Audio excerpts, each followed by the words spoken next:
Hey basses. I'm going to be walking you guys through your 2 octave G major scale. This is a part of our weekly advanced lessons. Last 2 weeks we've been working on our C major scale, and now we're going to be talking about our G major scale.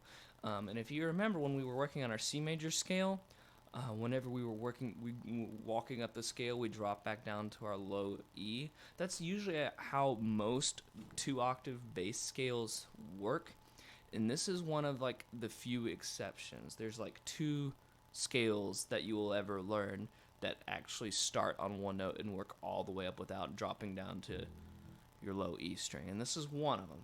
And it's kind of tricky because you have to go real high. We can even see in our music on screen here how our notes go like way up above and then come back down. Don't worry about it. I'm going to show you guys how to do all of this. For now, let's worry about the easy part, this first lower octave, the first 2 measures of music that we've got. This is the first octave of our G major scale. Remember, before we start, check your key signature. Notice we have 1 sharp there, not 2, so we want to be playing with F sharp and C natural, right? So from the very beginning, we're going to be starting on our low E string here. And there's a 2 above that first note. Remember, 2 means second finger, obviously. So that's going to be our second finger G that we're starting with. There, just like that. That's our first note. Easy enough, right? Let's get the rest of them now. So we start with G. Next note's going to be our open A. Easy enough. After A comes B. That's our first finger. Now I went ahead and put a 2 above the C here just to remind you that it's C natural, not C sharp, which is 4th finger, right? So far we've got G, A, B, and then C there. That's the first measure. Then we go to open D, E, and then I put a 4 above here, minus it's F sharp, and then we end on open G. So really the only tricky part about this first octave, these first 2 measures, is just remembering, do I use second finger or should I use 4th finger? The only string you use 4th finger on so far is our D string for F sharp. And that's it. Everything else is 2 for C natural and G. So let's play that again, starting from the beginning. G, A, B, and then C, D, E, F sharp, G. And that takes care of that first octave for us. So, if you need to practice that, take a break, work on that. Let's get this easier part knocked out of the way before we start jumping into the really high part. All right?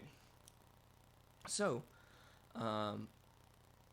looking at the second octave here, let's look at measure 3. Our first note is going to be A, and then B, right? That's 1, and then 4, and then remember when we have a dash in our music, like we have right here, that indicates a shift is happening. Obviously, we got to go to C natural. That's on the tape here, C, and then D. To make sure we're not using our second finger C sharp like we do when we're doing our D major scale. We don't want that. That's C sharp. We got to make sure we're playing C natural, D. So let's do all of that so far. We're going to start on beat 4 of measure 2. I'll highlight it there for you. That's where we're going to start. We're going to start on our open G because this is the start of the second octave. So we've got G, A, B, C, and then D. All right, let me move this out of the way so it's a little easier to see. There we go. That's a little better. We ended on D. So that's the first 3 measures done. Next, we see we have another shift here, and this is going to be higher than we have shifted before. We're going to go up another whole step. Remember, the tiny space between the tape, that's a half step. Big is a whole step. So we're going to make a big leap up here, and you can kind of see on my instrument, this is where this first dot is here, and we're going to shift up, and this is an E, right? Because we think of our musical alphabet, what letter comes after D? E comes after D. So this is E, and then we're going to have another 4 for F sharp, and then we're going to end on G. And if we look at this last note here, we can see we've got a bunch of different symbols above it. The 3, let's talk about the 3 first. 3 just means third finger. Now, I know we've never played with third finger before, but this is like the one instance where we will actually be using a third finger. And then the 0 or the O underneath it means that it's going to be an open harmonic. Now, if you've using tuners in class, you may have learned this. I know I've taught some of my students this. Like tuning A, open A and open E with tuners can be kind of tricky because they're so low, and I taught you how to do those open string harmonics. If you can find the point on your string, and this works on all strings and on all instruments, if you can find the point that's halfway between the bridge, which is off camera, but obviously I've got a bridge on this instrument, between the bridge and then the end of the fingerboard, and if you can find that spot, and you can like take your third finger and just kind of move it around up and down, not actually pushing the string down, just resting your finger on the string, like it's just touching it. It's not pushing, it's just resting, and just pluck on it, and you get different sounds, and eventually you're gonna get something that sounds like this. It just sounds like a higher version of your G string. So here's G, G string harmonic. And that's how we're going to get that last note. So let's recap. Let's recap very slowly.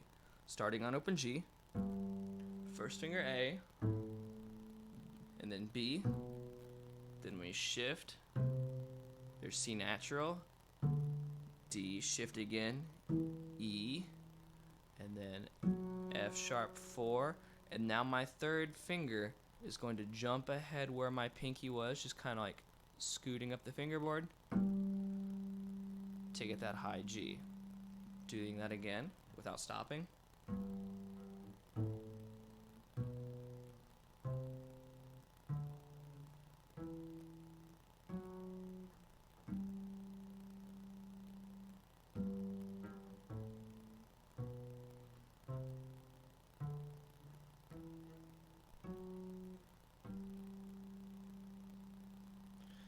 Alright, so we've made it to the top of our G major scale. If you've made it this far, now you really just have to do the whole thing in reverse again. Alright, so we're going to play that harmonic G again. Make sure you can find it where it's nice and solid with our third finger. Then we kind of scoot back. Grab that F sharp with our fourth finger. E is first finger. We're just reading the scale backwards from here. We shift back down to D, and that on right here. C natural. Shift back down again. B, A, G, and then from here we're just continuing to walk down the scale. F sharp, E, D, C natural, B, A, G.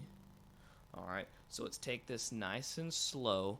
Let's work on it and half notes with the metronome. And you can follow along with me as I do that.